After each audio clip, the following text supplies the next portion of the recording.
A spring race. In under 2 minutes, these thoroughbreds run 1 mile. Coming in second place in this race, a horse trained by Carl Broberg, a man who in the last 5 years has at least 22 horse deaths tied to his name. Our investigation found his horses aren't alone.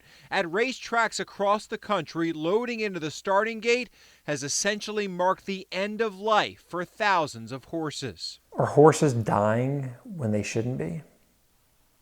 I think horses are running when they shouldn't be, and that could result in a fatal injury. We gathered fatality records from across the country and uncovered in the past 5 years, state racing commissions have tallied more than 4,000 racehorse deaths, most the result of broken legs. Many of those horses died during or just after a race, others while training. Look, horse racing is a dangerous sport, really. But that number is not acceptable. Stacy Hancock knows what it's like to breed a winner. It's just this euphoric, unbelievable moment, and, pinch yourself moment, walk on air moment.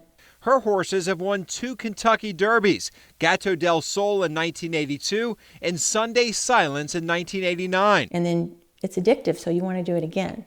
But in her decades on the front lines of the sport, she says the true addiction has been to trainers giving their horses unnecessary drugs. Is there a drug problem in horse racing? Yes, there's a drug problem in horse racing.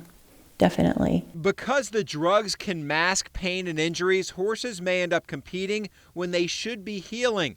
And Hancock says those drugs have likely led to the large amount of deaths across the country. And the reason that number is so high is because some of these horses have been treated with drugs that either cause them to not run faster, but to have less feeling for pain, and pain is a signal to stop. In 5 years, we found 234 deaths in Ohio, 274 in Louisiana, 440 in Pennsylvania, and 580 deaths in California. And our numbers are actually incomplete. 2 states keep those records private. Other states refuse to hand them over. One tried to charge us $3,000. And some states like Kentucky didn't hand over all 5 years as we requested. Since 2017, nearly 24 trainers have lost at least 10 horses. That includes Bob Baffert, who trained Medina Spirit, the 2021 Kentucky Derby winner, later disqualified following post-race testing. Last December, after a training session in California, Medina Spirit collapsed and died. In the records we obtained, 2 trainers have the most deaths, 22. Todd Pletcher and Carl Broberg. Everyone tries to single out that one thing that identifies the Derby winner. Pletcher is a highly decorated trainer. He's in the Racing Hall of Fame. His horses have won the Kentucky Derby in Belmont. But he's also been suspended during his career, including once in New York after his horse tested positive for banned drugs. Broberg is the one who had that horse in the beginning of the story. Just thankful for everybody that makes it happen, and most important, the horses. In 2019, Broberg was the winningest trainer in the country, but that year 12 of his horses died. Broberg has been sanctioned 5 times in 4 states for drug-related violations. In 2 cases, unlabeled medicine bottles were found in his tack room. In others, horses he trained tested over the limit for allowable amounts of stimulants or anti-inflammatory drugs. Last year, Churchill Downs banned him from racing at its tracks after one of his horses didn't receive proper medical care. But he's still able to race at others in Louisiana, Arkansas, and Texas. The person or the trainer who gets 3, 4, 5, 6, 7, 8, 9, 10 positives, there needs to be some kind of penalty. I don't know that they should be in our game. We reached Broberg by phone. He declined to comment, saying he didn't think horse racing would be portrayed in a good light. Broberg is one of thousands of trainers we found with drug sanctions. In 5 years, we found close to 4,500. Hundreds of trainers sanctioned for drugging their horses with performance-enhancing drugs. So you have to cheat to win. Right, absolutely. In this day and age, you have to cheat. Marty Irby heads Animal Wellness Action, a nonprofit that advocates for animal protection and welfare laws. And it has become a race to the bottom where it's a game of who can out-cheat each other. all at the expense of the welfare of the horse. Right now, horse racing regulations and enforcement are a mixed bag across states.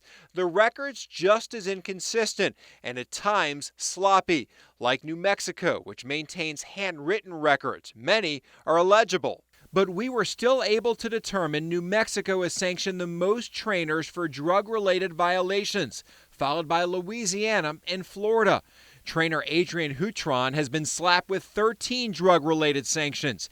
In 2018, his quarter horse won this race in Texas and then tested positive for a banned drug. Last year, in just 10 days, 4 of his horses tested positive for drugs in Louisiana. The commission suspended him there, and Texas followed suit.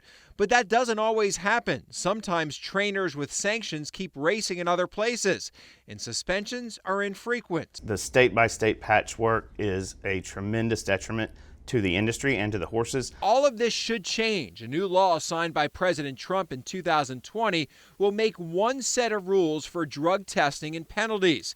The Horse Racing Integrity and Safety Act that takes effect in July will regulate thoroughbreds, which run in the Triple Crown races, the Kentucky Derby, Preakness, and Belmont Stakes.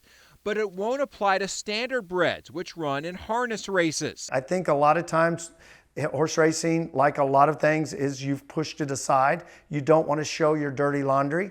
And I think that we're at the point where there's too much dirty laundry on the line that you have to show it, and you have to get through it and you have to deal with it. Steve Stewart has been in the horse racing business his entire life. He breeds standardbreds and is pushing his competitors in the harness racing industry to adopt the new federal rules. One reason why, he says, in a way, the chemists are staying ahead of the police, in some cases allowing trainers who drug their horses to go undetected. So why the pushback? Why the pushback? Because you have trainers and other people that I think fear change, just like anybody else. Do they fear change or fear getting caught? Well, I'm sure some people probably fear getting caught. You know, I think our betting public and the general racing fans are losing confidence. In fact, a lot of owners and breeders are losing confidence. Stacy Hancock has pushed for the new law for years. She might compare it to the stretch run of a race. The final seconds, the window is closing for the sport to make a move. She worries if it doesn't rid itself of drugs, horse racing could be finished. But we want it to continue clean. We want it to watch the horses go out on the track and know that each one of those is being treated fairly. They're not being abused with drugs. And, you know, it's a beautiful sport. It's a great thing. Horses want to run. And I think we can, you know, bring our sport back to where it was during the days of Seabiscuit and Man of War, when it was the #1 spectator sport.